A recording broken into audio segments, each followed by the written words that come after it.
शब्दमन आणि प्रेम. अहो, शुभ क्रिया, live in relationship love story. Part आहे 315. वाव. सो पार्ट 314 मध्ये बघितलं होतं आपण. क्रिया आपल्या मम्मासोबत बाहेर जाते आणि तिकडून पंखोळीला पिकअप करते. मग बाहेर काहीतरी खातात आणि इव्हनिंगला घरी येतात. तर क्रिया हॉलमधून मेसेज करते शुभला आणि बिझी असते परत. तर क्रिया नंतर रूममध्ये जाऊन व्हिडिओ कॉल करते शुभला. तर शुभ खूप रागात बोलत असतो की तुला वेळ नाही बोलायला आणि काही मेसेज करून सांगायला सुद्धा. सो आता पुढे बघू. तर शुभ बोलतो की याआधी असं कधीच नाही झालंय क्रिया. याआधी भरपूर वेळ घरी आली आहे तू, कळलं तुला? तर क्रिया बोलते की हो शुभ, मी खूपदा घरी आली, पण त्यात आणि आता आली यात खूप जास्त फरक आहे. सी, तेव्हा यायची तर 3-4 डेजमध्ये कुठेतरी जायची फॅमिलीसोबत फक्त आणि बाकी पूर्ण घरी रूममध्ये राहायची. तर कंटिन्यू बोलणं सुरू असायचं आपलं आणि त्यानंतर घरचे सगळे आणि रिलेटिव्हज आणि माझे फ्रेंड्स एकच बोलायचे, की "इतकी कशी बदलली गं तू? सतत फोनमध्ये काय करत असते?" घरी आल्यानंतर सर्व फ्रेंड्सना भेटायचं, फिरायचं, बाहेर जायचं, रिलेटिव्हजकडे जायचं, भेटायचं, बोलायचं. कुठे जाऊन स्टे करू नको, पण किमान 1-2 तास बसून तरी यायचं. आणि एवढंच नाही तर यापेक्षा वेगळं बोलणं मीन्स माझ्या फॅमिलीचं होतं आणि ते असं, की "क्रिया तुला घरी आल्यानंतर पण आमच्याशी बोलायला वेळ नाही आहे का? जे फक्त जेवायला रूम रूम बाहेर येते तेव्हाच बोलते तेही मोजकं आणि लगेच जाते. नक्की काय समजायचं आम्ही? मुलगी हाताबाहेर गेली असं समजायचं की काय?" तेव्हा माझ्याकडे एका शब्दाचा पण उत्तर नव्हता आणि आजची परिस्थिती अशी आहे, की जो शुभ तेव्हा मला बंधनात ठेवायचा, तो आज बोलतो, "तू कुठेही जा, कितीही एन्जॉय कर, पण मेसेज करत जा, कुठे आहे, काय करते आहे, कोणासोबत आहे, एवढं ट्रस्ट." लाइक यात खूप जास्त फरक आहे शुभ आणि हे तुला दिसेल की नाही माहिती नाही, पण माझ्या फॅमिली, फ्रेंड्स आणि रिलेटिव्हजला नक्कीच दिसलंय. कारण आधीची हसत-खेळत असणारी क्रिया त्यांना परत दिसली आहे. खरं आहे.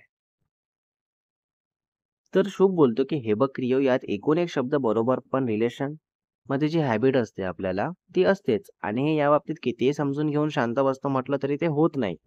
आणि जरी शांत बसलो, तर एखाद्या गोष्टीचा राग आला, तर त्यात हेही बोलणं येईल. कारण मनाला कितीही समजावलं तरी पार्टनरला मिस करत असलेली फीलिंग चिड करायला आणि तसं रिएक्ट व्हायला भाग पाडतेच. So sorry for that. पण हे तुलाही समजायला हवं." तर क्रिया बोलते, की "ऑफ बेबी, मलाही समजतं. म्हणून तर तुझं सर्व बोलणं ऐकून शांतच होते ना मी." तर शुभ बोलतो, की "अच्छा, शांत नसतं बसलं तर काय केली असती गं तू? काय बोलली काय असती? काय करूच काय शकते तू सांग मला? हां?" बापरे! तर प्रिया बोलते, की "तिकडे येऊ दे एकदाचं मला, मग सांगते तुला काय करू शकते आणि काय-काय केलंय आजपर्यंत ते सगळं." तर शुभ बोलतो, की "हे मला माहितीच आहे गं. असं काहीतरी सांग जे मला माहितीच नाहीये." तर क्रिया सांगते, की "तुला माहिती नसलेलं सांगणार आहेस, सो ऐकायची तयारी आहे का? बोल." तर शुभ बोलतो, की "हो, आहे तयारी. तू सांग मला." तर क्रिया बोलते, की "भरपूर वेळेस तू झोपून असताना तुझं शर्टचं बटन ओपन करून मस्त किस केलाय आणि नंतर तुला जाग यायची, तर तू पूर्ण शर्ट काढून टाकायचा आणि तसाच हग करून झोपायचा. तर मी पण मस्त चेस्टवर फेस ठेवून झोपायची आणि याबद्दल तुला सकाळी बोलायची, तर तुला लक्षातच नव्हतं." व्हॉट? तर शुभ बोलतो, की "असं तर मी पण भरपूर वेळेस खूप काही करून आहे गं." तर क्रिया बोलते, की "काय? नालायक तरी मला सकाळी उठवल्यानंतर भरपूर वेळेस जाणवलं." तर शुभ बोलतो, की "ओ हॅलो, एवढं काही नव्हतं केलं मी, जे तुला लगेच सकाळी जाणवायचं. मी जस्ट नॉर्मली वर करून, टाईट हग करून, किस हँड थोडं-थोडं असं तसं मीन्स वरच असायचं सगळं." तर क्रिया बोलते, की "अच्छा हो का? ठीक आहे, ठीक आहे. बरं चल मी आता चेंज करते, फ्रेश होते." तर शुभ बोलते, की "ठीक आहे, कर चेंज इथेच, मी आहे." क्रिया बोलते, की "नो वे! असं कसं तुझ्या पुढे काही करणार आहे मी?" तर शुभ बोलतो, "अगं मी डोळे बंद करतो ना, मग काय प्रॉब्लेम आहे?" क्रिया बोलते, की "अच्छा, तू डोळे बंद करणार आणि मी त्यावर विश्वास करणार? किती मूर्ख समजतो ना तू मला खरंच." तर शुभ बोलतो, की "त्यात समजायचं काय आहे?" तर क्रिया इन्स्टंट रिएक्ट करत बोलते, की "व्हॉट? म्हणजे मी मूर्ख आहे?"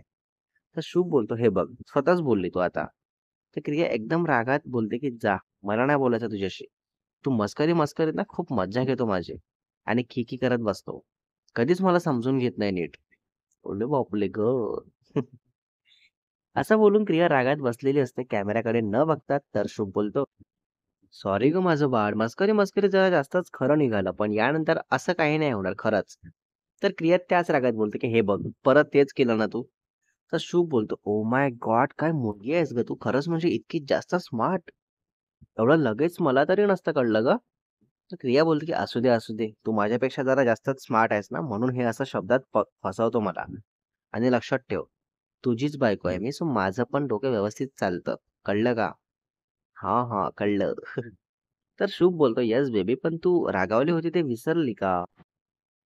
तर क्रिया बोलते, "अरे हां, विसरलेच होते मी. पण आता आठवलं मला आणि हेही लक्षात आलं, की मी रागावून असलेली जास्त आवडते तुला. म्हणून विसरली होती ते लगेच आठवून दिलं, हो ना?"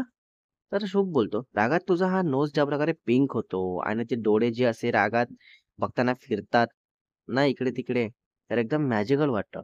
आणि मग तुझ्या हाताची ॲक्शन आणि मग हेअर्स जे रागारागात बांधून घेते किंवा मध्ये आल्या त्या रागात एकदम बाजूला करते. उफ! पुन्हा किती आणि काय-काय सांगू गं माझं सोनं बाळ. एकदम हरवून जातो मी तुझ्या प्रत्येक व्हर्जनमध्ये." हं. तर क्रिया फक्त रागात बघत असते आणि तसाच शुभ पण बघायला लागतो आणि क्रिया एकसारखं बघत असते. तर शुभ आईजवर खाली करत, आय ब्लिंक करत, स्माईल करत बघतो. तर क्रिया हसायचा कंट्रोल करते, पण शेवटी हसूनच देते. आणि मग बोलते, की "मी खरंच घरी आल्यानंतर खूप भांडणार आहे तुझ्याशी आणि हे मी खरंच मनापासून सांगत आहे, कारण तू मला खूप हर्ट केलाय. रडवलं पण आहेस, भांडण पण केलं सो बेटा शुभ, रेडी राहा. आता मी आले की भांडण सुरू." तर शुभ बोलतो, 2 डेज एक्स्ट्रा थांब तिकडे, पण इथे येऊन भांडू नको प्लीज. खूप शांत वाटत आहे. सो असं शांत वातावरण राहू दे घरात. तर क्रिया परत रागात बोलते, की "अच्छा म्हणजे माझ्यामुळे घरात अशांतता राहते, हो ना?" तर शुभ डोक्यालाच हात लावतो आणि परत क्रिया बोलते, "बोलायचं ते बोललं ना तू, सो आता त्या डोक्याला हात लावून ॲक्टिंग करू नको. तुझं बोलायचा अर्थ असा नव्हता" वगैरे बोलून. आणि 2 डेज एक्स्ट्रा राहा बोलला म्हणजे तू मला मिस करत नाहीये. तुला माझी आठवण येत नाहीये. तर ठीक आहे, मी येतच नाही आता. म्हणजे भांडणं होणार नाही. घरात काय ते शांतता राहील आणि तुझं पण सर्व एकदम सुरळीत चालेल. ठीक आहे? तर शुभ लगेच बोलतो, की "हे बघ बेबी, तू प्लीज गैरसमज करून घेऊ नको. मी खरंच खूप जास्त मिस करत आहे तुला आणि खरंच इथे एकटा नाही राहू शकत आहे आणि तू सोबत असताना जितक्या स्मूथली काम होतं, तेवढाच हार्ड होऊन बसलाय.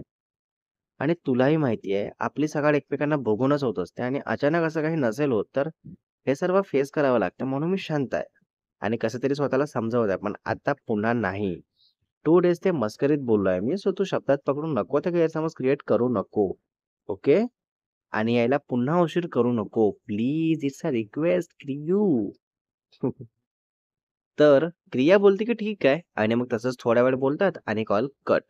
आणि मग क्रिया जाते हॉलमध्ये आणि शुभ पण जातो आपल्या घरी जेवायला. सो दोघेही त्या दरम्यान काही बोलत नाही आणि डायरेक्ट रात्री पावणे 12 वाजता बोलतात. तर तेव्हा शुभ विचारतो की "क्रियो तू केव्हा येणार आहे? 5 डेज ऑलरेडी गॉन. प्लीज ये ना आता झालं ना." तर क्रिया बोलते की "ठीक आहे, मी उद्या बोलते मम्मासोबत आणि उद्याचा दिवस थांबते." आणि त्याच्या नेक्स्ट डे निघते आणि दुपारी निघते लाइक 12 ते 1 पर्यंत मीन्स 3-4 पर्यंत पोहोचेल. आणि ड्रायव्हरला सांगून देशील तसं. ओके. तर शुभ बोलतो की "ओह गॉड! आता पुन्हा 1 दिवस वेट करावा लागेल." बापरे! तर क्रिया बोलते की "not only 1 day, it's a 2 days baby." तर शुभ बोलते की "2 डेज नाही गं, 1 डे फक्त. आणि 1 दिवस ट्रॅव्हलिंगमध्ये जाणार, सो त्यात एवढं काही नाही वाटणार मला." तर क्रिया बोलते की "ठीक आहे, पण जर मम्मा बोलली की पुन्हा 1-2 दिवस थांब, तर काय बोलू?" तर शुभ बोलतो, "बघ मग तुला जे वाटेल तेच कर. बिकॉज तुमचा पर्सनल मॅटर आहे. लाइक फीलिंग्स, इमोशन्स जसं मला आहे तसंच त्यांनाही आहे. सो तसं तूच ठरवून घे यावर. काय बोलायचं, काय करायचं. बाकी तुझं जे काही डिसिजन असेल, ते मी मान्य करून समजून घेणार." तर क्रिया बोलते, की "तू ना हे असं जेव्हा बोलतो ना, तेव्हा खरंच खूप जास्त लाड येतो मला तुझं, पण तू जवळ नाहीये." तर शुभ बोलतो, "हां, मग घरी आल्यानंतर कर लाड-प्यार आणि मग माझं दुसरं लाड-प्यार करतो." तर क्रिया बोलते, की "हां, वाटलंच मला असं काहीतरी बोलशील. आता इतके इयर्स झाले आहेत सोबत राहून, तर मला बरोबर कळतं कशावर काय बोलणार आहे. आणि बाय द वे शुभ, तू पण ये ना मला घ्यायला. मस्त जाताना सोबत जाता येईल ना आपल्याला. प्लीज, प्लीज बेबी ये ना तू पण." तर शुभ बोलतो, "तुझ्या पप्पाची गिफ्ट केली गाडी आहे ना, सो कधीच नाही बसणार मी तिथे." What? Next part is coming soon guys. Oh बापरे! सो पार्ट 316 मध्ये बघणार आहे आपण ह्यावर क्रिया काय बोलते, कशी समजवते शुभला आणि शुभ ऐकून समजून घेईल का? आणि क्रियाचं परत येणं नक्की केव्हा होईल आणि स्टोरीमध्ये पुन्हा पुढे काय-काय बघायला मिळेल तेही बघू. सो रायटर एंड एडिटर शुभ वासेकर. ओहो!